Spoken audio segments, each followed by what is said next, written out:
Episode 15 start ചെയ്യാണ് കേട്ടോ. ആദ്യം കാണിക്കുന്നത് ഹീറോയുടെ കൊട്ടാരത്തിലെ ഒരു ബോർഡ് പുതിയതായിട്ടാണ് വെക്കുന്നതാണ്. അതിൽ സാഞ്ചിയുടെ പേരുണ്ടാവും. അപ്പോഴായിരിക്കും സാഞ്ചിയും ഹീറോയും കടന്നു വരിക. അപ്പോൾ അച്ഛൻ അവൾക്ക് കാണിച്ചു കൊടുക്കും, പുതിയ ബോർഡുണ്ട്, കൂടാതെ അവൾക്കൊരു ഉദ്യോഗം കൂടി കൊടുക്കും. കേസ് അന്വേഷിക്കാനുള്ള ഒരു സുവർണ്ണ നിറത്തിലുള്ള സിമ്പലും കൊടുക്കും. അവൾ സന്തോഷിക്കും. പിന്നീട് കാണിക്കുന്നത് ഹീറോയും സാഞ്ചിയും ഭായിയും ഇവർ 4 പേരും റിയയെയും ഒരു കേസ് അന്വേഷിക്കുന്നതാണ്. അവിടെ 18 വയസ്സുള്ള 6 യുവാക്കളെ കാണാതായ കേസാണ് അവർ ഡിസ്കസ് ചെയ്യുന്നത്. ഒരു പരിചാരകൻ പറയും നഗരത്തിൻ്റെ പ്രദേശത്ത് 6 മൃതദേഹങ്ങൾ കണ്ടെത്തി എന്ന് പറയും. അങ്ങനെ ആ മൃതദേഹങ്ങൾ സാഞ്ചി പരിശോധിക്കും. ഇവരുടെ മരണകാര്യങ്ങൾ വ്യക്തമല്ല, പക്ഷേ ഇവരുടെ 6 പേരുടെ ഹൃദയവും കുഴിച്ചെടുത്തിട്ടുണ്ട് എന്നവൾ പറയും. പിന്നീട് കാണിക്കുന്നത് മോർച്ചറിയാണ്. അവിടേക്ക് അച്ഛൻ വരും. എന്നിട്ട് സാഞ്ചിയോട് പറയും, ഈ കേസ് എങ്ങനെയുണ്ട്, ഇത് കൂടുതൽ മാന്ത്രികമാണെന്ന് പറയപ്പെടുന്നു, ഹൃദയം തിന്നുന്ന നാണിയാണ് എന്നൊക്കെ പറയുന്നുണ്ട്. അപ്പോൾ റിയായെ ചോദിക്കും, ഹൃദയം തിന്നുന്ന നാണിയോ? ഭായ് പറയും, അതൊരു ഐതിഹ്യമാണ്. മനുഷ്യരുടെ ഹൃദയമാണ് അവളുടെ ഭക്ഷണം. അവൾ കാട്ടിലാണ് ജീവിക്കുക, പക്ഷേ ഇന്നേ വരെ അവളെ ആരും കണ്ടിട്ടില്ല എന്ന് പറയും. അപ്പോൾ സാഞ്ചി പറയും, ഞാനതിൽ വിശ്വസിക്കുന്നില്ല. നീ വിശ്വസിച്ചാലും ഇല്ലെങ്കിലും കുഴപ്പമില്ല, ഈ കേസിൻ്റെ മുഴുവൻ ചുമതലയും നിനക്കാണ് എന്ന് പറഞ്ഞ് അച്ഛൻ പോവും. മുറിവിൻ്റെ ആകൃതി സാധാരണയാണ്. വേറെ മുറികളൊന്നും ഇല്ല. അതിനാൽ മൃഗങ്ങളല്ല ചെയ്തത്, ഇത് ചെയ്തത് ഒരു വ്യക്തി ആണ്. അതാരായാലും അവൻ ഇതിൽ മിടുക്കിയോ മിടുക്കനോ ആണ്. വ്യക്തമായ ഒരു പ്ലാനിങ്ങോട് കൂടിയാണ് കൊലപാതകം ഇത് ചെയ്തത്. ഇതൊരു കൊലപാതക പരമ്പരയാണ് എന്നവൾ പറയും. പിന്നെ ഒരു ബൗളിൽ ഇങ്ങനെ ചെറിയൊരു ബൗൾ എടുത്തിട്ട് അവൾ പറയും, ഈ പൊടിയുടെ അവശിഷ്ടങ്ങൾ മൂക്കിൽ നിന്നും കണ്ടെത്തി. എൻ്റെ അഭിപ്രായത്തിൽ ഇതൊരു പുകയാണ് എന്ന് സാഞ്ചി പറയും. അപ്പോൾ ഹീറോ പറയും, ഞാനൊരു പുസ്തകത്തിൽ വായിച്ചിട്ടുണ്ട്, ഇത് മൂക്കിൽ പ്രവേശിച്ചാൽ 7 ദിവസം കോമയിലായിരിക്കും. വിലയേറിയ 4 ഔഷധക്കൂട്ട് വേണം ഇത് തയ്യാറാക്കാൻ എന്ന് ഭായി പറയും. അപ്പോൾ സാഞ്ചി പറയും, നമുക്ക് ഫാർമസിയിൽ നിന്ന് അന്വേഷിച്ച് തുടങ്ങാം. ഹീറോ പറയും, ഞങ്ങൾ എല്ലാ ഫാർമസിയും പരിശോധിച്ചു, 4 ഔഷധസസ്യങ്ങളും വളരെ അപൂർവമാണ്. ഭായ് പറയും, അപ്പോൾ കൊലയാളി ഈ ഔഷധങ്ങൾ വാങ്ങിയത് ഫാർമസിയിൽ നിന്നല്ല. അപ്പോൾ ലിജ ഓടി വന്ന് പറയും, എന്തോ സംഭവിച്ചിട്ടുണ്ട്, നമ്മുടെ പ്രദേശത്തുള്ള ഒരാളെ കാണാതായി, അതിനാൽ ആളുകളെല്ലാം ഉത്തരം ചോദിക്കാൻ വന്നിട്ടുണ്ട്. സാഞ്ചി പറയും, വാ നമുക്ക് പോയി നോക്കാം. പിന്നീട് കാണിക്കുന്നത് കുറേ ജനങ്ങൾ ഹീറോയുടെ അച്ഛനോട് ചോദിക്കുന്നതാണ്. അവർ പറയും, ഇന്നൊരാളെ കാണാതായി, ഞങ്ങൾക്ക് സുരക്ഷിതത്വമില്ല. അപ്പോൾ അച്ഛൻ പറയും, തീർച്ചയായും ഞങ്ങൾ കണ്ടുപിടിക്കും.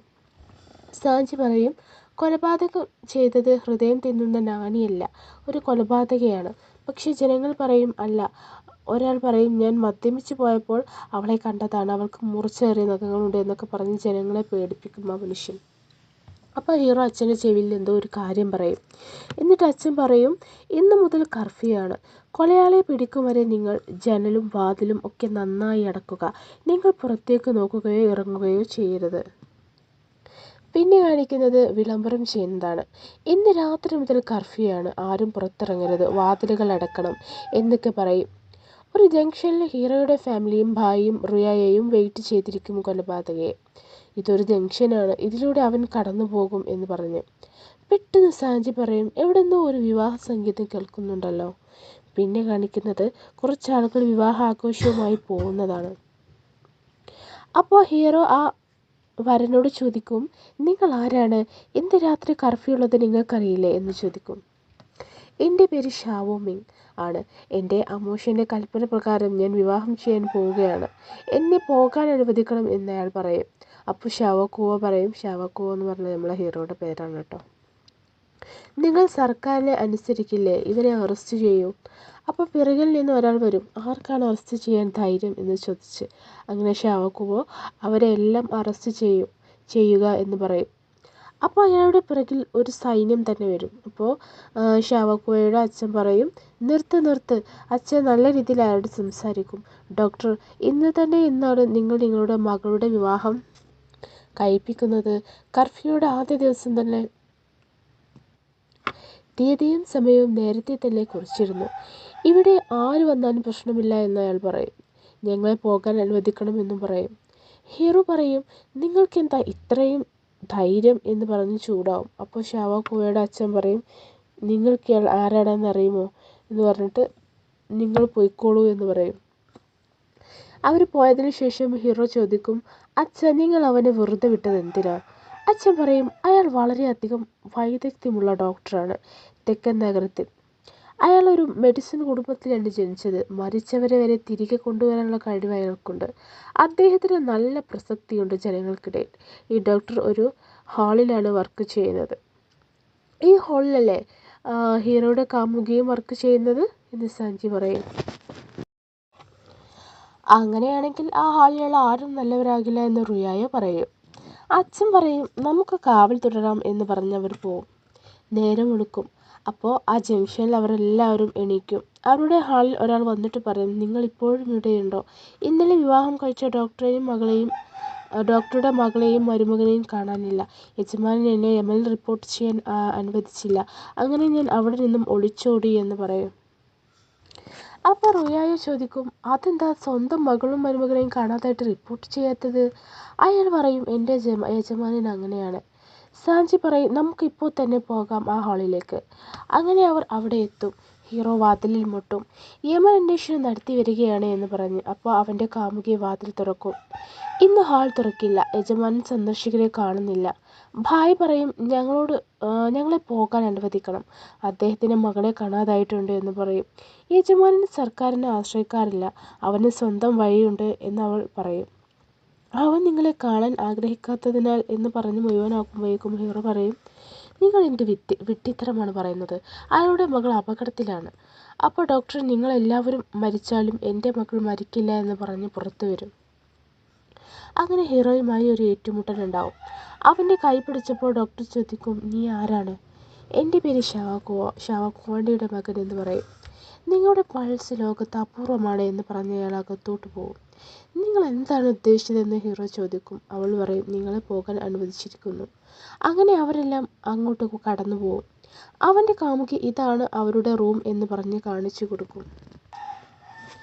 ഇവിടെ വാതിൽ ഒരു കുഴപ്പവുമില്ല, ജനൽ തുറന്നിട്ടിരിക്കുന്നു. കൂടാതെ പുറത്തുള്ള ആൾക്കാർക്ക് അകത്തോട്ട് വരാൻ കഴിഞ്ഞിട്ടില്ല, വഴക്കിൻ്റെ ലക്ഷണവുമില്ല എന്ന് പറയും അവർ. ഇന്നലെ രാത്രി നായയുടെ സൗണ്ടൊന്നും കേട്ടിട്ടില്ല എന്ന് കാമുകിയും പറയും.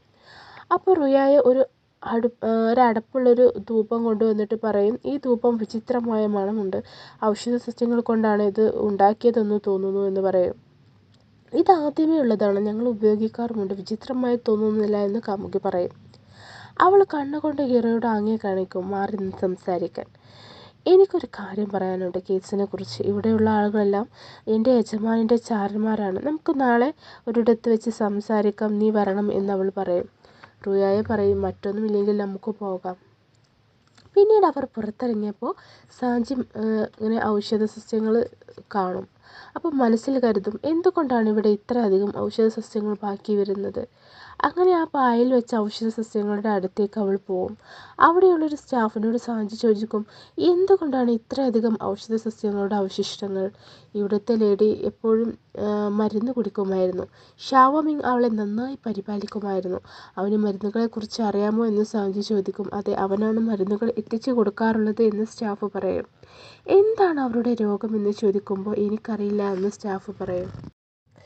അവൾ ആ ഔഷധം എടുത്ത് നോക്കുമ്പോൾ കാമുകി കൈകൊണ്ട് തടയും. അവൾക്ക് ശ്വാസകോശ ക്യാൻസറാണ് എന്ന് പറയും. ഈ അവശിഷ്ടം ഹാളിൻ്റെ രഹസ്യ പാചകക്കുറിപ്പാണ്, നിങ്ങൾക്കത് എടുത്ത് കളയാനാവില്ല എന്ന് പറയും. പിന്നെ അവർ 4 പേരും ഡിസ്കസ് ചെയ്യും ഒരു പാലത്തിൻ്റെ അടുത്ത്. അവിടെ ഒരു തെളിവും കിട്ടിയില്ല, നമുക്ക് കാവലിരിക്കാം. അപ്പോൾ ഹീറോ പറയും, ഞാൻ അവളുടെ അടുത്തേക്ക് പോവില്ല.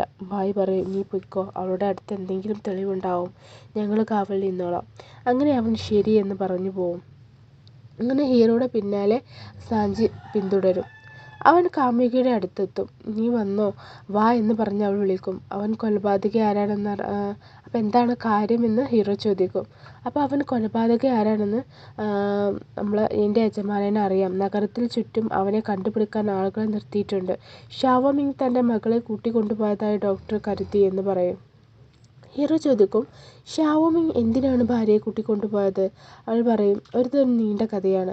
മിങ്ങിൻ്റെ കുടുംബം ഒരു ഔഷധ വസ്തുക്കളിൽ ഏർപ്പെട്ടിരുന്നു. ഡോക്ടറുടെ പ്രശസ്തിയും പേരും അവർക്ക് അറിയാം. അങ്ങനെ അവർ വിവാഹത്തിലെത്തി. എന്നാൽ യജമാനൻ വിചാരിച്ചു അവനൊരു മനുഷ്യനാണെന്ന്. ഡോക്ടറുടെ മകൾക്കും അവനോടൊരു മതിപ്പുണ്ടായിരുന്നു. അങ്ങനെ ഞാൻ പോട്ടെ എന്ന് പറഞ്ഞ് അവൻ പോകാനൊരുങ്ങുമ്പോൾ അവൾ അവനെ തടയും. നിനക്ക് എന്നോടൊന്നും പറയാനില്ലേ? നമ്മൾ രണ്ടുപേരും ഒളിച്ചു കളിച്ചിരുന്നത് ഇവിടെയാണ്. ഹീറോ പറയും, ഞാൻ നിന്നോട് പറഞ്ഞിട്ടുണ്ട്, നമുക്ക് തിരിച്ചു പോകാൻ കഴിയില്ല. കാമുകി പറയും, അതുകൊണ്ട് തന്നെ നിനക്ക് അവളെ മതിയോ? എന്നെ വേണ്ടേ? അവൻ പറയും, ഞാൻ അവളുമായി പ്രണയത്തിലായി. നിങ്ങളെ അനുഗ്രഹിക്കട്ടെ. നിനക്ക് എപ്പോൾ വേണമെങ്കിലും എൻ്റെ അടുത്ത് വരാം ഭാവിയിൽ എന്നും അവൾ പറയും. നമുക്ക് നല്ല സുഹൃത്തുക്കളാവാം. ഒന്നുമില്ലെങ്കിൽ ഞാൻ പോട്ടെ എന്ന് പറഞ്ഞ് അവൻ പോവും. ഹീറോ പറയും, പുറത്തു വാ, ഇനി ഇവിടെ ഉണ്ടെന്ന് എനിക്കറിയാം. സാഞ്ചി, നിന്നെ തന്നെയാണ് ഞാൻ ഉദ്ദേശിച്ചത് എന്ന് പറയും. അപ്പോൾ അവൾ, നിങ്ങളെന്നെ കണ്ടെത്തി എന്ന് പറഞ്ഞ് ചിരിച്ചു വരും. നീ ഞാൻ ഇവിടെ പറഞ്ഞതൊക്കെ കേട്ടോ എന്നവൻ ചോദിക്കും. അവൾ തലയാട്ടും. നീ വ്യക്തമായി കേട്ടോ എന്നവൻ ചോദിക്കും. അപ്പോൾ അവൾ തലയാട്ടും. ഇനി ഞാൻ പറയേണ്ടതില്ല എന്ന് പറഞ്ഞ് അവർ രണ്ടുപേരും ചിരിച്ചു പോവും. അത് അവൻ്റെ കാമുകി കാണും. അവൾ മനസ്സിൽ കരുതും, എനിക്കത് നേടാനായില്ലെങ്കിൽ ആർക്കും അത് നേടാനാവില്ല. അവർ 4 പേരും പറയും, നാളെ ഷാവോ മിങ്ങിൻ്റെ വീട് പരിശോധിക്കാൻ പോകണം. അങ്ങനെ അവർ ഷാവോ മിങ്ങിൻ്റെ വീട്ടിലേക്ക് പോവും. അവിടെയൊക്കെ ഇങ്ങനെ തിരഞ്ഞു നോക്കും. അപ്പോൾ റുയായൊക്കെ പെട്ടി കിട്ടും. അതിൽ ആ പൊടി ഉണ്ടാവും. മരിച്ചവരുടെ മൂക്കിൽ നിന്നും കണ്ടെത്തിയ ആ പൊടി. അവൾ എല്ലാവർക്കും അത് കാണിച്ചു കൊടുക്കും. ഹീറോയ്ക്ക് ഒരു വാൾ കിട്ടും. അതിൽ ദ ബ്ലേഡ് പോയിട്ടുണ്ടാവും. ഇതിനർത്ഥം ഇവൻ ഇടയ്ക്കിടയ്ക്ക് വാൾ ഉപയോഗിക്കുന്നുണ്ട് എന്നാണെന്ന്. ആയോധന കലകൾ അറിയാമെന്നും ഇവനാണ് കൊലയാളി എന്നും ഹീറോ പറയും. അവരുടെ മുൻവശത്തെ ഫാർമസിയിലേക്ക് പോവാമെന്ന് സാഞ്ചി പറയും. അങ്ങനെ അവർ ആ മരുന്നിൻ്റെ റെസിപ്റ്റ് കടമയോട് ചോദിക്കും. അയാൾ അത് എടുത്തു കൊടുക്കും. അവൾ അത് എടുത്തു നോക്കി ഇവരുടെ ഒരുപാട് മരുന്നുകൾ ഇവർ വാങ്ങിയിട്ടുണ്ട് എന്ന് പറയും. എന്നിട്ട് പുസ്തകങ്ങൾ ഇങ്ങനെ മറിക്കുമ്പോൾ അതിലൊരു പേജ് കാണുമ്പോൾ അവൾ ഇങ്ങനെ ശ്രദ്ധിക്കും. എന്നിട്ട് ഈ റെസിപ്റ്റ് എനിക്ക് എടുക്കാമോ എന്ന് ചോദിച്ചു എടുക്കും. അങ്ങനെ അവൾ അവിടെ നിന്ന് പോവും. അവർ 4 പേരും അച്ഛൻ്റെ അടുത്തെത്തി, ഞങ്ങൾ കൊലപാതകിയെ കണ്ടെത്തി, ഷാവോ മിങ്ങാണ് എന്ന് പറയും. അവൻ്റെ വീട്ടിൽ തെളിവ് കണ്ടെത്തി, ഞങ്ങൾക്ക് കുറച്ചധികം സൈന്യം വേണം എന്ന് പറയും. അപ്പോൾ സാഞ്ചി പറയും, ഇതിലെന്തൊക്കെയോ ഒരു കുഴപ്പമുണ്ട്. അപ്പോൾ ജിങ്സിന് ഓടി വന്ന് എന്നെ സഹായിക്കണം എന്ന് പറഞ്ഞൊരു നോട്ടീസ് കൊണ്ടുവരും. ആ കയ്യെഴുത്തും റെസിപ്റ്റിലെ കയ്യെഴുത്തും ഒന്നായിരിക്കും. ഇത് ഷാവോ മിങ്ങാണ് എഴുതിയത് എന്നവർ പറയും. എന്നിട്ട് അവൻ ധീരനാണ്, ഉദ്യോഗസ്ഥരുടെ മൂക്കിന് താഴെ എന്ന് പറയും. അങ്ങനെ അവരുടെ കൂടെ ജിങ്സിനെയും കൂട്ടും. ജിങ്സൺ വാതിൽ തുറന്നു പറയും, എന്നെ ശ്രദ്ധിക്കണേ, ഞാൻ ചെറുപ്പമാണ്, കല്യാണം കഴിച്ചിട്ടില്ല, എനിക്ക് മരിക്കാൻ ആഗ്രഹമില്ല. അപ്പോൾ അവിടേക്ക് അവൻ്റെ കാമുകി വരും. നീ എന്താ ഇവിടെ എന്ന് ചോദിക്കുമ്പോൾ അവൾ പറയും, എന്നെ യജമാനൻ അയച്ചതാണ്. ഷാവോ മിങ് ഇന്നൊരാളെ കൊല്ലും. അതിനാൽ അവനെ പിടിക്കാൻ നിങ്ങളെ സഹായിക്കാൻ ഞാൻ ഇവിടെ ഉണ്ട് എന്ന് പറയും. അപ്പോൾ ഒരാൾ അതിലൂടെ പോവും. നീ ഇവിടെ നിന്നാൽ മതി, ഞാൻ പോകാം എന്ന് പറഞ്ഞ് ഹീറോ പോവും. അവളൊരു ഗ്ലാസ് വീഴുന്ന സൗണ്ട് കേട്ട് ജിങ്സിൻ്റെ റൂമിലേക്ക് ഓടിപ്പോവും. പക്ഷെ അവൾ അവിടെ എത്തുമ്പോഴേക്കും മയങ്ങി വീഴും സാഞ്ചി. പിന്നീട് അവൾ കണ്ണു തുറക്കുമ്പോൾ ഭായിയും റുയായും കാമുകിയും ഉണ്ടാവും. ജിങ്സിൻ മരിച്ചു കിടക്കുന്നുണ്ടാവും. കാമുകി പറയും, ഞാൻ ദൂരെ നിൽക്കുമ്പോൾ അവൾ ജിങ്സിനെ കൊന്നു. ഇതോടുകൂടി എപ്പിസോഡ് കഴിഞ്ഞു കേട്ടോ.